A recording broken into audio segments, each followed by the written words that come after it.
Mesdames, Messieurs, bonsoir. Vous l'avez appris dans le 20h avec Sarah Cissé et Léa Ndiaye, le limogeage ce soir du Premier ministre Aminata Touré par le président de la République Macky Sall, qui a signé un décret que je m'en vais vous lire. Vu la Constitution, notamment en ses articles 43 et 49, vu le décret numéro 2013-12-18 du 1er septembre 2013 portant nomination du Premier ministre, décrète. Article 1er, il est mis fin aux fonctions de Madame Aminata Touré, Premier ministre de la République du Sénégal. Article 2, le président décret sera publié au journal officiel fait à Dakar le 4 juillet 2014, signé Monsieur le Président de la République Macky Sall. Sur ce plateau, nous avons à gauche Mamadou Diop Decroix. Bonsoir, merci d'avoir accepté notre invitation. Bonsoir Mamadou. Serigne Labib Ndiaye, ex-conseiller de l'ex-premier ministre. On va parler comme ça maintenant. Bonsoir. Bonsoir. Merci d'être venu. Enfin, Barkaba, directeur de TFM Info. Bonsoir Barka. Bonsoir Mamadou. La première question vous est destinée, Barka. Au vu de ce décret, manifestement, c'est le président de la République qui a pris l'initiative de la rupture, en tout cas, de se séparer de son Premier ministre Aminata Touré. Absolument, et ce n'est que, je veux dire, ce n'est que normal dans l'ordre constitutionnel. Il appartient au président de la République de nommer le Premier ministre, il appartient aussi au président de la République de mettre fin à cette fonction. Ce qui veut dire que la tension ou bien les supputations qu'on a connues durant ces 2 derniers jours, consistant à dire que Mme Aminata Touré s'opposerait à son limogeage ou refuserait de démissionner, au point que cela ait eu parfois pris les allures d'une sorte de bras de fer feutré. Je veux dire, le président a rappelé qu'il avait la prérogative de mettre fin à n'importe quelle fonction de n'importe lequel de ses collaborateurs, fut-il Premier ministre. Justement, pourquoi Aminata Touré a choisi de ne pas démissionner? Je pense que Mme Touré est une personne très politique, qui a un bon background politique, et elle a cherché à capitaliser quelque part son passage dans le gouvernement. Au moins, elle a voulu se faire passer pour une victime, et non pas simplement un bouc émissaire qui prendrait sur elle tout le poids de l'échec relatif, partiel de ces locales pour le parti au pouvoir. Je pense position victimaire, ça pourrait marcher. Une position victimaire en essayant de se faire passer pour l'agneau du sacrifice, et de ne pas aussi, parce qu'elle n'avait pas que des amis autour du président de la République, peut-être qu'elle cherchait à ne pas leur faciliter la tâche et à montrer que c'est une battante. Elle a voulu, par ses conseillers, en faisant actionner peut-être ses amis, montrer qu'elle donnerait du fil à retordre. Mais à mon sens, tout cela relève d'un jeu assez puéril, dans la mesure où c'est le président de la République, dans un système présidentiel et même parfois présidentialiste, à qui revient toujours le dernier mot, c'est-à-dire de mettre fin à la fonction du Premier ministre. Serigne Labib Ndiaye, sous votre contrôle, conseiller technique de Mme Aminata Touré, ex-premier ministre, elle n'a pas choisi de démissionner. Et merci Mamadou, je tiens à affirmer solennellement que Mme Aminata Touré n'a pas démissionné du gouvernement. Et pourquoi? Elle n'a pas démissionné parce que d'abord... Elle ne donne pas l'impression de vouloir s'accrocher à la fonction, au poste. D'abord, Mamadou, permettez-moi de rendre hommage à une femme sénégalaise, courageuse, compétente et engagée pour le développement du Sénégal. Et vous savez que Mme Aminata Touré a quitté les hautes sphères des Nations Unies pour s'impliquer dans le niveau le plus bas en matière de politique, c'est d'aller se battre à Grand Yoff.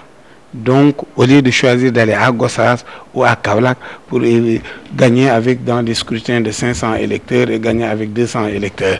Donc, c'est son choix personnel. C'est son choix ça ne lui a pas été imposé. Du tout. C'était son choix parce que le parti dans lequel elle militait n'avait pas de candidat pour faire face au candidat à la mairie de Dakar. Elle a choisi par loyauté à Monsieur le Président de la République, à qui revient la charge de nommer aux plus hautes fonctions de ce pays, donc de lui trouver une place dans le système. Et c'est sur cela que le président l'a nommé comme Premier ministre. Au vu des résultats à Grand Yoff, donc pour replacer le contexte, Mme Aminata Touré a eu plus que le candidat Macky Sall au premier tour de 2012, des résultats à Grand Yoff. Ça, c'est la première remarque. Vous en êtes maintenant jusque-là à comparer les scores des deux. Non, je veux juste comme si c'était aujourd'hui de potentiels adversaires. Non. Et je vous dis que Madame le Premier ministre n'a aucune intention. Elle est très reconnaissante à son Excellence M. Macky Sall de l'avoir nommé à cette plus haute charge de l'État. Mais je veux dire, c'est le contexte. Vous avez parlé dès le début de limogeage. J'ai dit non. Le contexte dans lequel elle était dans une campagne électorale où elle tentait d'arracher la mairie à un sortant. Ce n'est pas elle qui est la sortante. Ça, c'est le premier problème. Deuxièmement, elle fait face à qui? Khalifa Sall, qui est un contender potentiel 2017 pour le président de la République.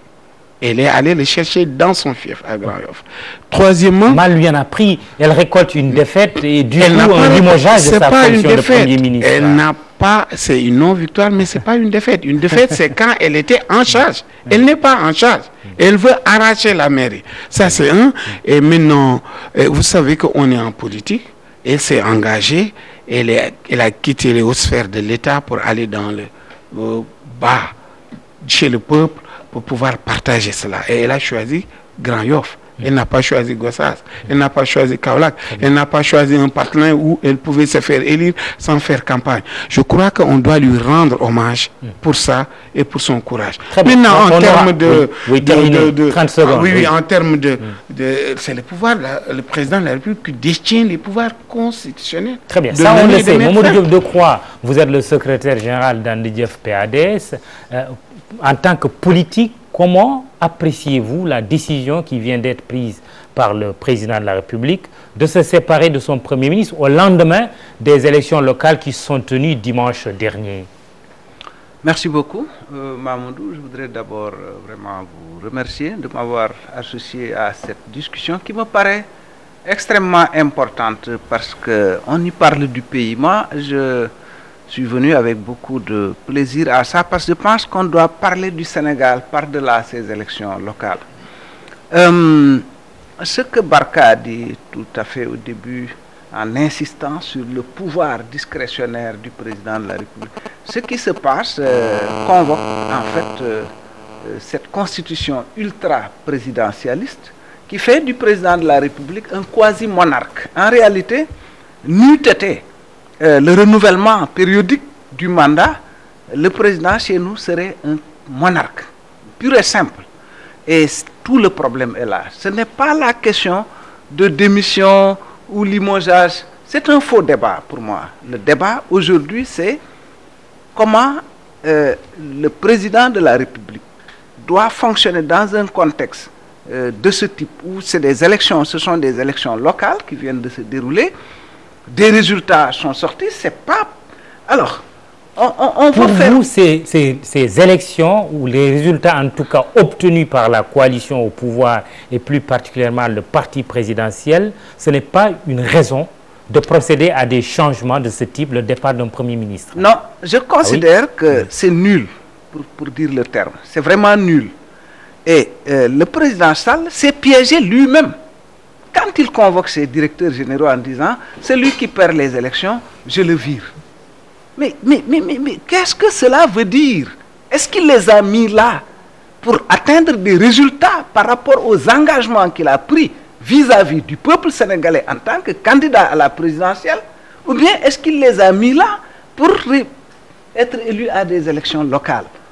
Résultat, je suis sûr que si on faisait aujourd'hui un audit de certain nombre de directions générales, on trouverait beaucoup de problèmes parce que, ma foi, j'imagine. Qu'est-ce que vous insinuez là? Parce que quand j'ai vu cet argent circuler lors de ces élections locales dans un pays appauvri comme celui où nous vivons, je dis qu'il y a de très sérieux problèmes et je convoque cette menace que le président Sall avait fait peser sur la tête de ces responsables. Ça, c'est un premier aspect. Le second aspect, on a fait croire aux Sénégalais qu'un technocrate, il n'y a qu'un technocrate qui peut être ministre, les politiques doivent aller faire de la politique. C'est une conception dangereuse pour notre pays, qui a fonctionné depuis quelque temps et qui de toute façon ne nous mènera pas très loin. Dites-nous quand même un mot sur cette résistance d'Aminata Touré que vous connaissez.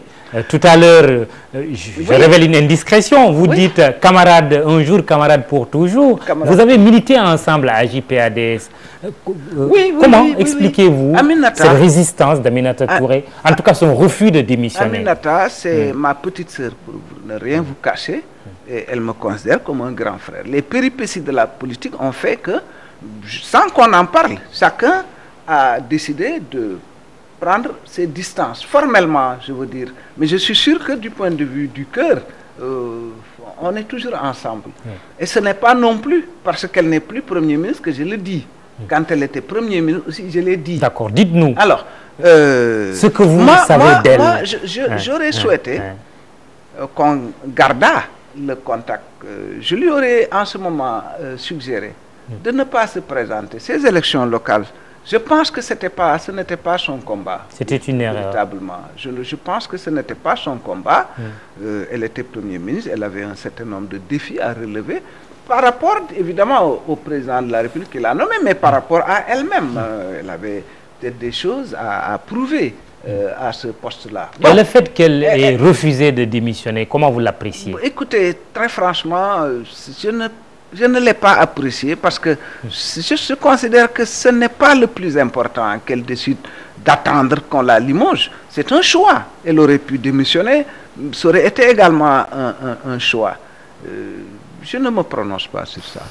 Barkaba, Mamadou Diop Decroix dit que oui, on me signale que M. Abdoul Aziz Tall est en ligne. Bonsoir, monsieur le directeur de cabinet du président de la République. Bonsoir, monsieur le directeur général de TFM. Oui, je vous perçois un peu très mal, bon, mais ça va s'arranger. Monsieur Abdoul Aziz Tall, vous êtes le directeur de cabinet du président de la République. Le chef de l'État vient de se séparer de son Premier ministre presque une semaine, on dira en tout cas un peu moins, des élections locales. Est-ce que cela veut dire que ce n'était pas le schéma initial du président que de prendre, lui, l'initiative de se séparer de son Premier ministre? Écoutez, monsieur Khan, nous sommes dans une république. Et dans la tradition républicaine, le chef de l'État est la seule autorité habilitée à prendre des décisions en matière de nomination, aussi bien dans les fonctions civiles que militaires. Dès lors, quelle que soit la personne concernée, que ce soit le Premier ministre ou un autre fonctionnaire ou quelqu'un appartenant au corps de l'État, peut à tout moment faire l'objet soit d'une nomination ou d'un limogeage. Alors, pour ce qui concerne Madame le Premier ministre aujourd'hui, c'est une décision que le chef de l'État a prise et qui est tout à fait conforme à cette tradition. Si je vous pose la question, ce n'est pas selon des informations qui ont été distillées pendant ces 48 heures, 72 heures, ou même depuis dimanche, c'est que Madame le Premier ministre Aminata Touré a refusé de démissionner. Vous le confirmez? Non, je ne confirme ni n'infirme une telle décision parce que une telle supputation, je dirais.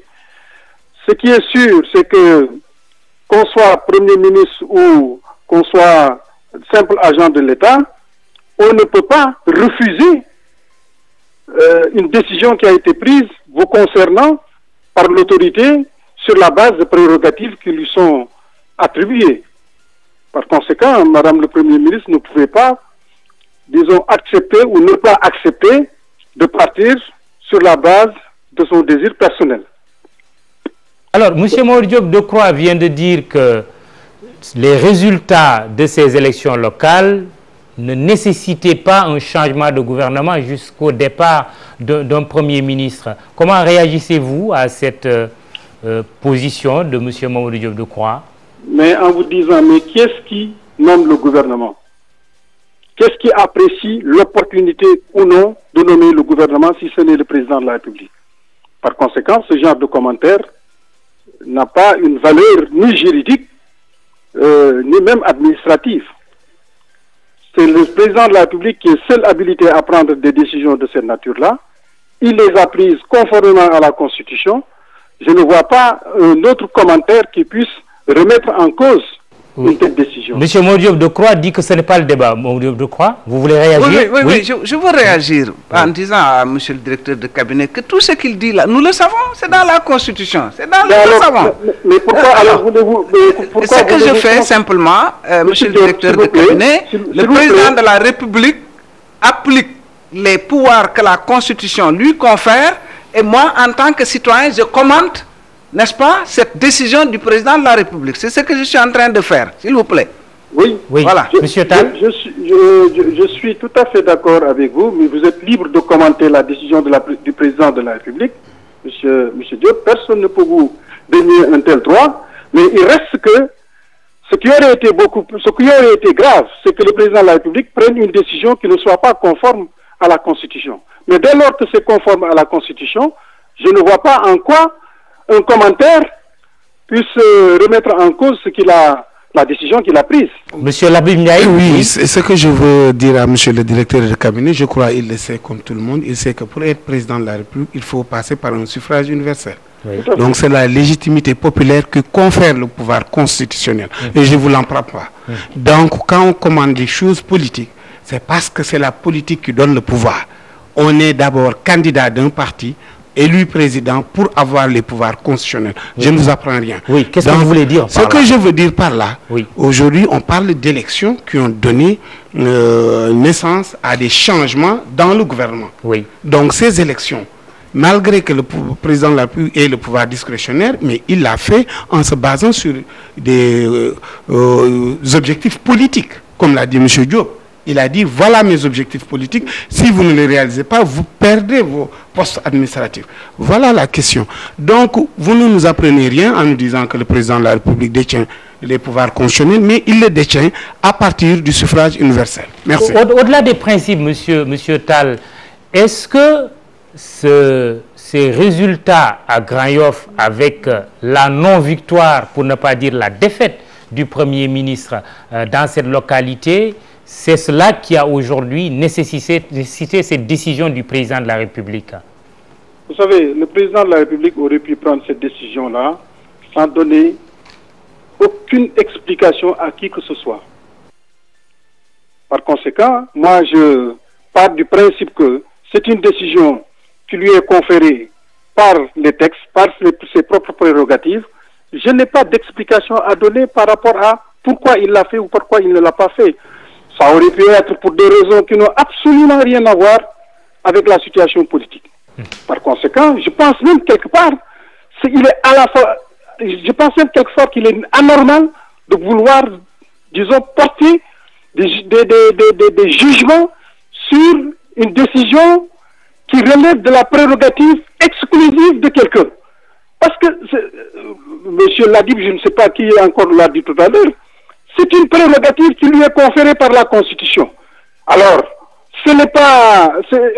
qui procède d'un suffrage universel. Mais pourquoi voulez-vous, mon Dieu, qu'on se mette à échanger, à discuter? Vous pouvez commenter si vous voulez. Mais sur le fondement même de la décision, il n'y a pas il n'y a pas de raison d'en discuter. Et je pense que apparemment, ces décisions-là cette décision qui a été prise semble faire l'objet d'une contestation, ou je ne sais pas, dans la manière où l'on fait le commentaire, parce que le commentaire aussi, on peut l'interpréter. Dans quelle atmosphère le face-à-face de cet après-midi s'est tenu entre le président et son désormais ex-premier ministre Aminata Touré? Je ne sais pas, je n'étais pas là-bas. Très bien. Et aujourd'hui, on est en attente d'un nouveau gouvernement, donc d'un nouveau Premier ministre. Il doit être connu quand, le nouveau Premier ministre? Seul le président de la République peut le dire, et pour l'instant, il ne me l'a pas dit, moi, personnellement. Merci, M. Abdelaziz Tall, directeur de cabinet du président de la République. Barkaba, il y a tout un débat là sur la pertinence ou l'opportunité de cette décision prise par le président de la République au lendemain des élections locales. Maud Diop Decroix pense qu'il n'y a pas de quoi fouetter un chat. Avant de répondre à cette question, Mamoudou, si vous le permettez, j'aimerais relever une chose par rapport à l'intervention très parlante de M. Abdelaziz Tall, directeur de cabinet du président de la République. À mon sens et à mon humble avis, il nous a donné la confirmation qu'il y a un malaise réel entre le Premier ministre et le président de la République. Quand un directeur de cabinet dit qu'il n'infirme ni ne confirme une rumeur amplifiée depuis quelque temps par la presse qui parle de tension entre le Premier ministre et le président de la République, on peut avoir à minima l'interprétation selon laquelle il y a un malaise entre les deux têtes de l'exécutif, le président donc, et son désormais S'il n'y en avait pas, il l'aurait démenti. Il l'aurait démenti, parce que le fait de dire je ne confirme ni n'infirme, c'est quelque chose qui parle aux gens qui savent interpréter. Ça, c'est une première chose. La deuxième chose, on était là sur ce plateau quand Abdoul Mbaye était limogé, mais les termes employés au moment de mettre fin à la démission de M. Abdoul Mbaye étaient moins secs que les termes utilisés pour Mme Mimi Touré. Parce que je me rappelle qu'à la fin de ce décret, le président avait tenu pour la forme, au moins pour l'élégance républicaine, à rendre hommage au travail abattu par M. Abdoul Mbaye. À ma connaissance, je n'ai pas encore lu le décret de limogeage de Mme Aminata Touré. Il n'a pas été fait mention de ce remerciement parfois républicain. Et M. Abdoul Aziz Tall n'a pas une seule fois relevé, peut-être que c'est un oubli, le travail abattu, etc., même pour l'élégance républicaine. Et cela nous confirme, Mamoudou, qu'un état de fait. En fait, les locales n'ont été que la prolongation d'une bataille longtemps différée. Le premier coup de semonce sérieux contre Aminata Touré, qui indiquait qu'il y avait un malaise persistant, est paru dans l'enquête. C'est la fameuse interview que Mame Mbaye Niang avait accordée à l'enquête. Mame Mbaye Niang n'est pas considéré comme un des gros calibres de l'APR du fait de son jeune âge et peut-être des fonctions occupées, mais pour ceux qui savent décrypter les signaux du palais, Mame Mbaye Niang est quelqu'un de très proche de certains cercles présidentiels. Et cette interview était une attaque au bazooka contre Aminata Touré, et dans l'entourage présidentiel, personne n'était venu au secours de la dame. Alors, à tort ou à raison... Qui s'est quand même défendu après. Qui a essayé de se défendre. Oui, depuis lors, Aminata Touré était en sursis pour tous les observateurs. Dans son cabinet, partout, on savait que la dame était en sursis et que peut-être s'il y avait un miracle durant les locales, si elle avait pu relever le challenge, peut-être qu'elle aurait pu prolonger son bail à la tête du 9e étage. Mais le malaise était là dès les premières heures de la prise de fonction d'Aminata Touré. Il y a beaucoup de choses qu'on reproche à la dame par rapport à son tempérament et par rapport même à son arrivée à l'APR. Beaucoup de cadres de l'APR, de la première heure, lui reprochent de ne pas être une APR historique. De ne pas être une APR historique, d'avoir été là comme simple assistante du président entre les deux tours et qui, l'appétit venant en mangeant, en bénéficiant de circonstances exceptionnelles, a pu leur ravir la primature, etc. Parlons maintenant de l'opportunité. C'est après local qui a amené le président à changer de gouvernement. Est-ce opportun? Oui, tout dépend de la lecture que le chef de l'État fait de ces résultats. À mon avis, au moins, il y a une chose qu'on ne comprend pas, c'est la précipitation dans laquelle semble s'être mis le président de la République à faire ces réglages-là. Même si on devait limoger le Premier ministre, ce qui est tout à fait normal, on l'a dit constitutionnellement, le président ayant ce pouvoir discrétionnaire, je ne comprends pas toute cette tension et toute cette précipitation qu'il y a, alors que les résultats définitifs ne sont même pas encore proclamés. Le président, pour éviter peut-être encore des erreurs de casting ou d'aller plus vite que la musique, aurait pu temporiser, essayer de calmer le jeu avec le Premier ministre et peut-être la limoger au bout de 2 semaines ou 3 semaines, le temps que le gouvernement expédie les affaires courantes. Mais là, on a l'impression qu'il y a une tension artificielle qui est créée et que peut-être que le président et le Premier ministre ne vont pas se quitter en de bons termes, alors que tout ça, on aurait pu en faire l'économie dans une démocratie majeure. Walifal, bonsoir. Vous venez de nous rejoindre sur ce plateau. ex-responsable de Réumi. Aujourd'hui, vous êtes membre justement du directoire de campagne de l'APR, de la coalition Benno Bokk Yakaar, lors de ces élections locales qui se sont tenues dimanche dernier. L'information de ce soir, c'est le limogeage du Premier ministre Aminata Touré par le président de la République. Comment, en tant que militant de l'APR et membre aussi du directoire de campagne de la coalition Benno Bokk Yakaar, vous appréciez cette décision? Je vous remercie, Mamadou. Mais avant tout, je voudrais m'excuser pour ce retard indépendant de ma volonté et saluer mes grands frères, en l'occurrence M. le ministre Mamadou Diouf qui est là, et aussi notre cher ami. Écoutez, moi en fait, je ne comprends pas pourquoi lorsque M. le Président de la République, dans n'importe quel pays, décide d'une manière ou d'une autre, quelles que soient les raisons qui peuvent le pousser à le faire, de se séparer d'un de ses collaborateurs, que ça puisse être vraiment une situation exceptionnelle. À mon avis, il n'y a rien d'exceptionnel. Les Sénégalais ont élu un homme. Ils lui ont confié les hautes charges de la République. Il lui appartient, dans son intime conviction et dans son pouvoir discrétionnaire, de choisir qui il veut, au moment où il veut, et lui confier n'importe quel poste de responsabilité. Aujourd'hui, je crois que, pour moi, il n'y a même pas un sens de discuter sur l'opportunité ou pas pour M. le Président de la République de se séparer d'un de ses collaborateurs. Heureusement qu'on est en démocratie. En démocratie, tout se discute. Absolument. Donc moi... y compris les décisions du chef de l'État. Évidemment. Oui. Mais donc moi, par rapport à cette décision, qui ne me surprend pas, parce que le Premier ministre, si j'ai entendu un peu les arguments pertinents de mon ami Barka, pouvait bien être vainqueur d'une élection. N'empêche, le président pouvait décider, n'est-ce pas, de se séparer de lui. Est-ce qu'elle serait partie si elle avait gagné? Ben écoute, ça, vous savez, ce n'est pas seulement les perdants qui partent.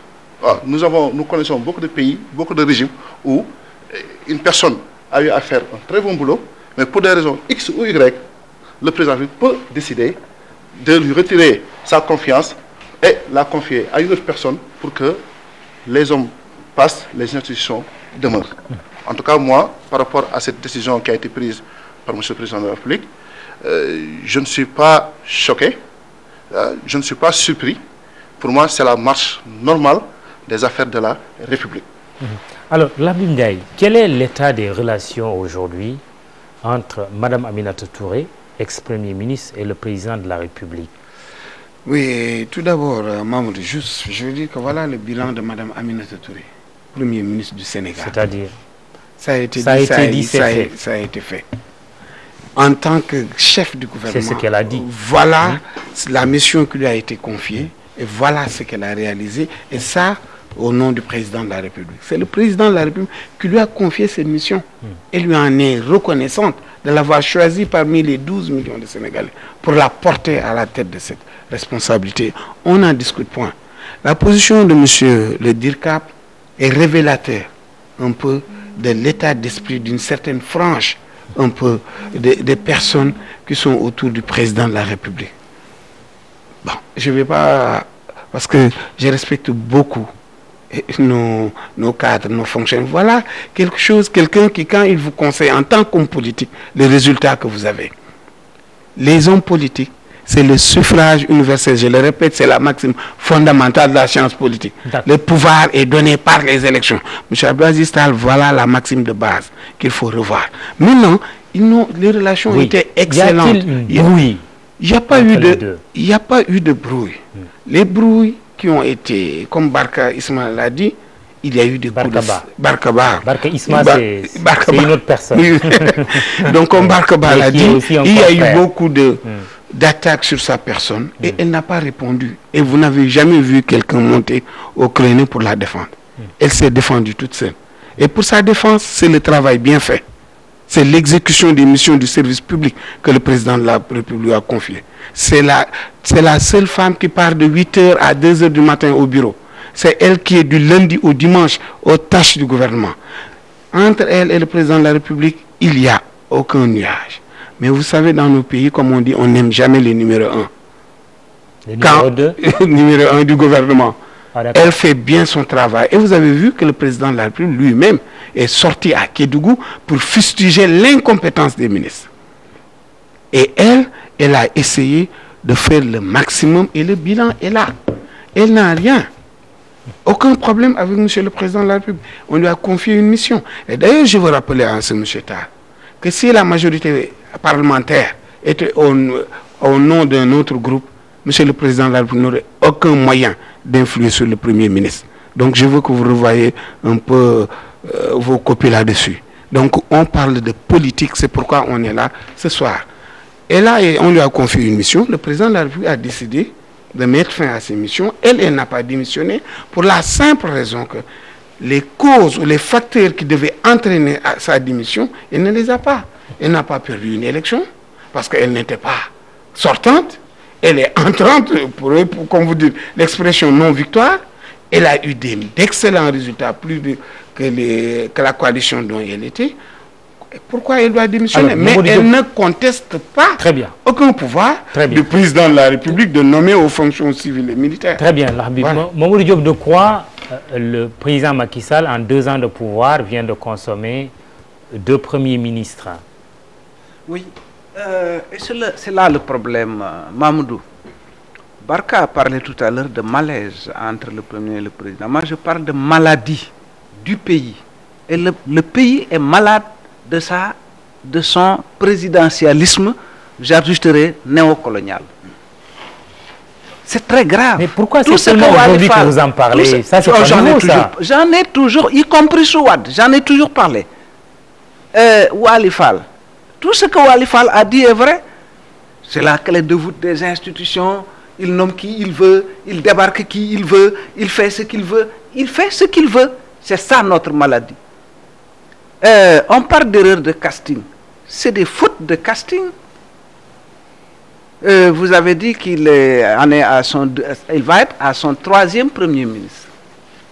Il en est à son 3e ministre de l'Intérieur, à son 2e ministre des Finances, encore loin à son quand même 3e du ministre... record du président Wade. 6 premiers ministres en 12 ans de pouvoir. Laissons-lui le temps, Mamoudou. Il est bien parti, Macky. Ah oui? Oui, il est très bien parti. Écoutez. Bien ou mal parti, c'est selon peut-être. Non, mais en 2 ans, vous avez consommé 3 ministres de l'Agriculture, 3 ministres de l'Intérieur, 2 ministres des Finances, 2 ministres du Budget, 3 premiers ministres. Il est bien parti. Laissez-lui le temps. Enfin, je veux dire, d'ici 5 ans maximum, pas quand même 10 ans.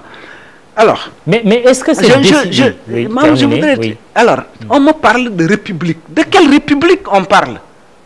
Mais il existe une république de type parlementaire. Si on était dans une république de type parlementaire, le limogeage d'un premier ministre, c'est une crise politique majeure. C'est parce que, alors, on veut mettre dans la tête des Sénégalais que c'est comme ça, depuis toujours et partout. C'est pas vrai. Il faut changer cette constitution. Il faut équilibrer les institutions dans ce pays. Si nous n'équilibrons pas les institutions dans ce pays, nous n'aurons pas de développement dans ce pays. Nous n'aurons pas d'éthique politique. On va transformer les gens en larbins parce que le président nomme qui il veut. Il l'a dit et il le fait. Alors donc ça me paraît être quand même des précisions majeures. Pourquoi, encore une fois, j'insiste sur le fait que notre pays, le peuple sénégalais, a une avancée qu'on pourrait estimer en années-lumière par rapport à sa classe politique. Nous sommes encore au 19e siècle, au 20e siècle, et peut-être même à l'époque des Blaise Diagne et des Ngalandou Diouf. Pourquoi? Mais parce que simplement, une élection, mais c'est un exercice normal, c'est un moment de respiration d'un système démocratique. Ensuite, ce sont des élections locales. Mais tout ça, c'est Macky Sall. Ce n'est pas les autres. C'est lui qui a convoqué les gens en disant celui qui perd, je le renvoie. Et tout s'est emballé. Bien entendu, maintenant, on l'attend au résultat. J'étais en train de préparer un article que j'appelle Macky Sall et la branche. Il ne fera pas ce qu'il a dit, sinon il scie la branche sur laquelle il est assis. Ce n'est pas les cadres de l'APR. Non, c'est le système lui-même qui est faible, qui est affaibli. Parce qu'il a trop promis aux Sénégalais, il n'a pas pu faire ce que les Sénégalais attendaient de lui, et c'est ce que les Sénégalais attendent. Donc moi je pense que pour terminer, Mahmoudou, parce que ce débat, il est important. On veut faire croire aux gens que c'est des technocrates. Il doit appeler un technocrate à la primature, etc. Parce que simplement, c'est vrai, les politiciens, il y en a qui ne font pas l'affaire. Mais on ne peut pas diriger un pays sans un background politique. On ne sait pas encore ce que le président va faire, mais on reviendra là-dessus. Walifal, pour Mamadou Diop Decroix, aujourd'hui, c'est le système, c'est le régime du président Macky Sall qui est affaibli par sa faute, par la faute du chef de l'État selon lui. Qu'est-ce que vous répondez? En fait, il y a une question que je voudrais poser à mon grand frère, pour ne pas dire même à nos chers téléspectateurs. Est-ce que M. le Président de la République a violé la Constitution en limogeant son Premier ministre? Je peux répondre? Allez-y, puisque la question vous est posée. Merci, Wali. Le président n'a pas du tout violé la Constitution. Je suis satisfait Alors, de cette réponse. aujourd'hui, me semble-t-il, votre système de défense est très mauvais. C'est ce que le directeur de cabinet a fait. C'est mauvais, c'est la langue de bois. Oui, le président a le droit. Si et alors, vous campez, vous campez sur... Mais il n'a pas violé la Constitution, voilà. On est bien d'accord. Bon, c'était sa question, mais on va quand même évoluer. Wali, répondez. Il y a quand même un débat de fond quand il dit que c'est le régime, le système mis en place par le président Macky Sall qui est aujourd'hui affaibli par sa faute. Qu'est-ce que vous répondez? Mais pour autant qu'on puisse me décrire quel est le système que le président lui-même a mis en place. C'est un président de la République qui a été élu, qui a formé un gouvernement, qui a nommé des hommes et des femmes à des postes de responsabilité, en ne pensant pas un seul instant violer la Constitution. M. le Président de la République a décidé, au moment où il le juge opportun, quelles que soient par ailleurs les raisons qui peuvent l'amener à le faire, à prendre des mesures qui relèvent, n'est-ce pas, de ses prérogatives constitutionnelles. Maintenant, c'est là où je suis d'accord avec vous tout à l'heure quand vous disiez qu'en démocratie, tout peut être discuté. Mais pour moi, on ne peut pas discuter des prérogatives du président de la République. Maintenant, sur le plan politique. Oui. Là où peut-être le président s'est piégé, c'est ce qu'on peut peut-être comprendre de ce que dit Mamadou Diop Decroix, c'est quand il a dit déjà avant les élections, quiconque perd sera sanctionné. Oui, mais attends, moi, je peux quand même préciser, sans pour autant être exhaustif par rapport aux propos qui ont été tenus par M. le Président de la République. Il disait, en fait, la presse a plutôt rapporté des propos qu'il aurait tenus, disant que j'ai demandé à mes partisans, aux militants de mon parti, s'ils pensent qu'ils ont suffisamment de force pour pouvoir gagner, ils peuvent y aller. Mais si ce n'est pas le cas, je leur demande vivement de laisser passer les alliés. Et ceux qui se sont entêtés jusqu'à aller vers la défaite, au finish, je prendrai les mesures qu'il faut. Mais aujourd'hui, qu'est-ce que le président est en train de faire? Moi, je ne sais pas. Qu'est-ce qu'il est en train de faire? Qu'est-ce qu'il est en train de faire? Non, aujourd'hui. Est-ce que c'est parce que tout simplement... Ce qu'il est en train de faire, il a limogé un Premier ministre. Et comme on le sait, quand le Premier ministre part, c'est tout le gouvernement qui part. Naturellement. Ça, je crois que vraiment, cela va de soi. Oui. Cela va de soi. Bien sûr. Attendons de connaître la nouvelle composition du prochain gouvernement pour voir est-ce que réellement le président a voulu sanctionner ou bien a voulu tout simplement réprimander. Quand cela détient, en tout cas de cause, quelles que soient les mesures que le président prendra, c'est son droit le plus absolu. Non, ce n'est pas une question de droit. Ça relève de ses prérogatives. Écoutez, moi je crois que, au-delà de tout, monsieur le ministre vient de dire qu'il est important que pour pouvoir occuper certains postes de responsabilité, qu'on puisse avoir un certain background politique. Je suis entièrement d'accord avec lui. Mais quand on est homme politique ou femme politique, ça veut dire qu'il va arriver au moment où il faut aller se peser. Et quand les populations décident de vous élire, en tout cas de vous donner une majorité, ça conforte votre légitimité. Si ce n'est pas le cas, mais écoutez mon cher, moi j'étais maire jusqu'en 2009, les populations les populations de ma commune, pour quelles que soient les raisons par ailleurs, ont décidé de ne pas renouveler mon mandat. J'ai estimé en son temps que j'ai perdu ma légitimité naturellement pour diriger la mairie. Très bien. Donc je crois qu'aujourd'hui, il faut que les gens acceptent d'assumer quand même vraiment le jeu politique. Très bien. Hadia Talla est sur la ligne. Bonsoir Hadia. Bonsoir Mamoudou. Vous êtes du côté du quartier général de l'ex-premier ministre et ex-candidate à Grand Yoff, Madame Aminata Touré. Quelle est l'ambiance sur place? Mamoudou l'a bien ici. Les militants de la PR de Grand Yoff ont battu le rappel des troupes. Il y a du monde ici à la permanence de la PR et d'HLM Grand Yoff. Des militants viennent progressivement, des groupes se forment. Ils sont en train de discuter. Le seul sujet, c'est la démission du Premier ministre Aminata Touré. Nous sommes avec Ndiaye qui est porte-parole de la coalition de Nebobeyaka ici à Grand Yoff. Cheikh Ndiaye, comment avez-vous apprécié cette décision de la démission de Mimi Touré? Nous reconnaissons le droit constitutionnel de M. le Président de la République, par ailleurs Président de la République, la prérogative de nomination aux emplois civils, politiques et militaires.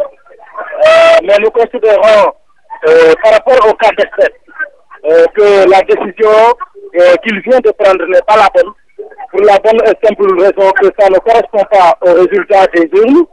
Ce n'est pas politiquement également une décision qui remet notre parti au niveau de Grand Yoff sur les lampes de rassemblement. Nous avons fait un score, quand même nous avons perdu les élections, un score non négligeable, plus important par rapport à la présidentielle de 2012. Nous avons senti, et c'est cela la réalité, que notre parti s'est élargi, et la contribution de Madame le Premier ministre quant à l'unification de cette famille a été d'une très grande importance. La coalition également ne s'est pas effritée entièrement, elle s'est battue de façon à comment dirais-je, regrouper des temps importants de la l'AFP, de la LD, de AJ. Et aujourd'hui, l'engagement militaire a été davantage déterminant sous sa direction. Cheikh Ndiaye, vous allez apporter une réponse politique à cette situation. Je crois qu'aujourd'hui, nous sommes à l'heure du constat. Et ce que nous retenons davantage, au-delà de l'acte de limogeage, c'est que c'est l'engagement et la détermination des militants de la loi pour la République depuis 2008 qui ont été réduites à néant. Nous pensons que depuis 2008, nous avons fait la traversée du désert avec le président de la République. Nous l'avons porté au pouvoir. Et jusqu'au moment où Madame le Premier ministre venait à la station sénatoriale, aucune responsabilité sérieuse n'a été donnée au leader de Grand Yoff. Nous avons continué ce combat-là. Sous sa houlette, ce combat a été davantage affirmé. Les gains sont importants pour notre parti et c'est tout cela qui vient d'être aujourd'hui réduit à néant par la décision de limogeage. Nous en prenons acte et nous nous dresserons naturellement contre nos intérêts. Parce que ce sont donc, comme l'a dit Cheikh Ndiaye, ils se dresseront contre les partisans qui sont déterminés et sous 12 catégories qui ne peuvent plus accepter ce limogeage de leurs responsables politiques. Ils vont partir en même temps que manipuler comme c'est la décision prise par le président Macky Sall. Il faut comprendre aussi, Mamoudou, certains affirment que cela va créer des réunions au sein de la formation dirigée par Macky Sall. Selon certains militants, l'ex-premier ministre a eu à tracer son chemin. Il a pu, au cours de son compagnonnage aussi avec le président de la République, quitter sa toile, consolider des relations avec certains cadres de la base. Ce qu'il crée, c'est la démission même du parti de la PR qui risque de créer des défections en cascade dans les prairies belges, Mamoudou Braham. Merci Hadia Talla qui était en direct donc de Grand Yoff. Barkaba, est-ce qu'on peut dire aujourd'hui que le président Macky Sall est à un tournant difficile ou à tout le moins sensible de son mandat? Absolument, Mamoudou. En 2 ans et demi de pouvoir, si le président est obligé de consommer à ce rythme ses premiers ministres, c'est plus qu'inquiétant. Et je veux dire, tout cela était déjà acté. Les 2 premiers ministres que le président de la République s'est choisi pour la base historique de la PR, c'est une incompréhension majeure. Ils ont, Abdoul Mbaye comme Mimi Touré, partagent le fait de n'avoir pas été des compagnons historiques du président de la République. Des compagnons qui n'ont pas connu la traversée du désert. Et une fois le pouvoir conquis, le président de la République n'est pas allé chercher son premier ministre vers ce cercle de proches qui ont lutté avec lui. Il a choisi, dans un premier temps, ces communicants ont vendu l'idée selon laquelle le président avait besoin d'un technocrate. Abdoul Mbaye présentant ce profil, on a vu qu'il n'a pas satisfait le président de la République pour une raison ou pour une autre. Le président a décidé pour le second choix de prendre Mme Mimi Touré, qui traînait une tare congénitale pour la base historique de l'AFP, de l'APR, c'est qu'elle n'était pas là aussi au moment les plus durs pour ce parti. Et pourtant, elle a bénéficié d'une ascension fulgurante, ministre de la Justice, Premier ministre, alors qu'elle n'était là que pendant la présidentielle et comme assistante et non pas comme membre du parti présidentiel. Ce qui est à tout son honneur ou son mérite d'avoir participé, mais la vérité historique, c'est qu'elle n'était pas une militante de la première heure de l'APR. Et ce sont des faits qui, tôt ou tard, finissent par payer parce qu'en politique, Mamoudou, on ne peut pas réinventer la roue. La politique, elle a ses exigences. On lutte et on conquiert le pouvoir avec ses proches, avec ceux qui sont allés au feu, ceux qui ont été au charbon. Ceux qui ont été au feu pour le président de la République, c'est Alioune Badara Cissé, c'est Moustapha Cissé Lo, c'est Mbaye Ndiaye, etc. Quelles que soient leurs limites, quelles que soient leurs carences, ce sont ces gens-là qui étaient là quand Macky Sall traversait le désert. Mais qui ont tous été battus aussi. Oui, qui ont été battus parce qu'ils n'ont peut-être, pour certains, ils n'ont pas eu les moyens de se battre. C'est ça aussi la vérité historique. Alors, et pourquoi le président Macky Sall est à un tournant important? Il est à un tournant parce que Ouais. Quand on a limogé Abdoul Mbaye, on l'a expliqué par le fait qu'il fallait accélérer la cadence.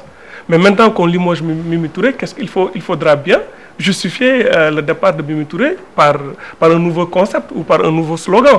Vous voulez dire que la cadence est morte? Je ne sais pas si la cadence va être refrénée ou ralentie. Mais ce que je veux dire, Mamoudou, très simplement, c'est que le fait de consommer à un rythme aussi effréné le Premier ministre affaiblit le président de la République, peut donner l'impression que 2 ans après son accession au pouvoir, il se cherche. Alors qu'il aurait pu s'éviter peut-être de s'enfermer dans cette contrainte, tant au niveau de l'opinion publique que dans l'exécution du... Parce qu'un Premier ministre qui va s'installer, il lui faudra au moins 1 an avant de prendre le pouls. Et on sait tous maintenant ce que c'est que la malédiction du 9e étage. Quel que soit le prochain Premier ministre, la tâche ne sera pas facile. Dès l'instant, il va se mettre dans une sorte de schizophrénie. S'il réussit très bien à sa mission, on va tout de suite en faire un prochain rival pour 2017 pour le président de la République. Et si ça tarde aussi, on va en faire le bouc émissaire idéal. On l'avait dit ici, est-ce qu'il ne faut pas poser maintenant la question s'il ne faut pas supprimer ce poste-là? Parce qu'au rythme où vont les choses, on a une impression d'instabilité, de dualité au sommet de l'État, alors qu'on est dans une démocratie apaisée. Le président de la République, mathématiquement, a gagné les élections, même s'il a perdu à Dakar et dans les locales. On ne comprend pas que le système s'enferme dans une sorte de crise. Mais quand même, il y a des localités majeures qui ont été perdues. Absolument. Et le président aurait tort de ne pas prendre ça au sérieux. Parce que le président Wade n'avait pas perdu mathématiquement les locales de 2009. Absolument. Mais quand il a perdu les grandes villes, la messe était presque dite. Alors, l'Habib Ndiaye, que devient la cadence accélérée qui a symbolisé la primature ou le magistère plus simplement d'Aminata Touré? Vous savez que Mme Aminata Touré, comme je vous dis, elle ne parle pas et elle agit. Oui, ça voilà, on l'a déjà vu. Répondez à ma question. Mais non, c'est une Sénégalaise. Elle a le droit de se tracer sa vie comme elle l'entend. Elle s'est départie de ses tâches de Premier ministre qui lui imposaient une certaine obligation de réserve, une certaine démarche républicaine. Maintenant, elle est libre de faire ce qu'elle veut de son avenir politique.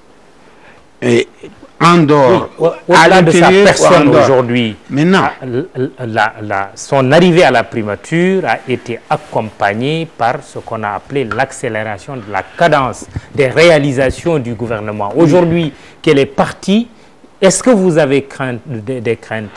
Mais je crois, j'ose espérer, je suis un Sénégalais. Si jamais elle a su et pu accélérer la cadence. Mais d'accord, j'espère que le prochain Premier ministre du Sénégal, et je lui souhaite beaucoup de réussite, beaucoup de succès pour mettre en œuvre le plan Sénégal émergent.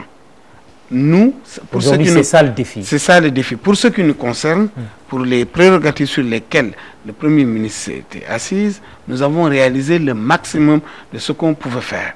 en ce qui concerne la couverture maladie universelle, en ce qui concerne l'environnement du doing business. Vous savez, il y a eu 2 ou 3 jours un séminaire un peu pour voir dans les indicateurs sur lesquels le Sénégal a fait des progrès pour améliorer le classement du Sénégal en matière de doing business, sur la question agricole, la mise en œuvre des domaines agricoles communs, sur la politique de santé, etc. Donc, sur tous les domaines, elle a essayé de faire bouger les choses.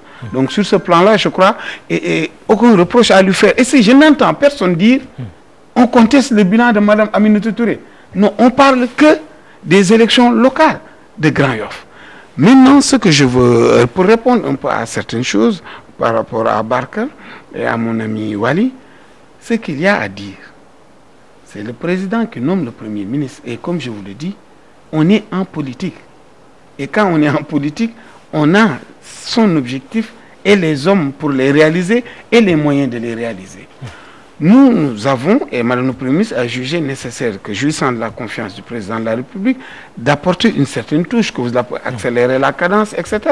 J'espère que son successeur pourrait s'inscrire dans cette dynamique, parce que je crois que beaucoup de personnes ont adhéré à cette expression d'accélérer la cadence. Alors, Mamadou Diop Decroix, en tant qu'opposant, avez-vous le sentiment que le président de la République a compris le message des Sénégalais qui se sont exprimés dimanche? Et qu'est-ce que vous attendez aujourd'hui à partir de cet instant-là? Je vous remercie, Mamadou. Très bonne question. Je crois que le président a commencé... Cela veut dire qu'elle est mauvaise. Bon, mais allez-y quand même. Le président a commencé à écrire. Il n'a pas encore terminé. Donc, je ne peux pas encore apprécier ce qu'il va faire. Mais l'un dans l'autre, je ne suis pas optimiste, pour ne rien vous cacher. La Bible vient de nous rappeler... Pour vous, il n'a pas compris le message? Je ne sais pas encore. Il faudra bien qu'il décline une initiative pour qu'on puisse évidemment apprécier cette initiative en termes de... Il a compris le